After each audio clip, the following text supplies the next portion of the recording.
आप देख रहे हैं प्राइम न्यूज और मैं हूं जरीना सियालवी। शामिल करते हैं आज की ताज़ा खबरें।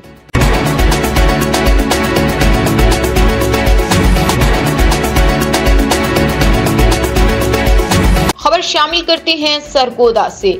कमिश्नर सरगोदा डिवीजन जहांजेब ऐवान ने सरगोदा वेस्ट कंपनी के कनेक्टर्स पर वाजिया किया है कि वर्कर्स की कम से कम तनख्वाह 37,000 रुपए पर कोई कंप्रोमाइज नहीं किया जाएगा। तनख्वाह के साथ 2,000 रुपए सोशल सिक्योरिटी और 2,000 रुपए EOBI की अदायगी भी यकीनी बनाई जाए। ये बात उन्होंने SWMC के तहसील खुशाब में सुथरा पंजाब के तहत जारी सफाई ऑपरेशन के ब्रीफिंग अजलास में की। इजलास में डिप्टी कमिश्नर खुशाब फरवा आमर और CEO SWMC राना शाहिद इमरान के अलावा दीगर अफसरान भी मौजूद थे। कमिश्नर ने कहा कि अमला सफाई फील्ड में नजर आना चाहिए। सफाई ऑपरेशन की टेक्नोलॉजी के साथ फिजिकल मॉनिटरिंग को यकीनी बनाया जाए। उन्होंने शहरी यूनियन काउंसिलों और देहातों की सतह पर सफाई के अमूर के बारे में कनेक्टर की कारकर्दगी और फीडबैक का निजाम तश्कील देने की भी हिदायत की।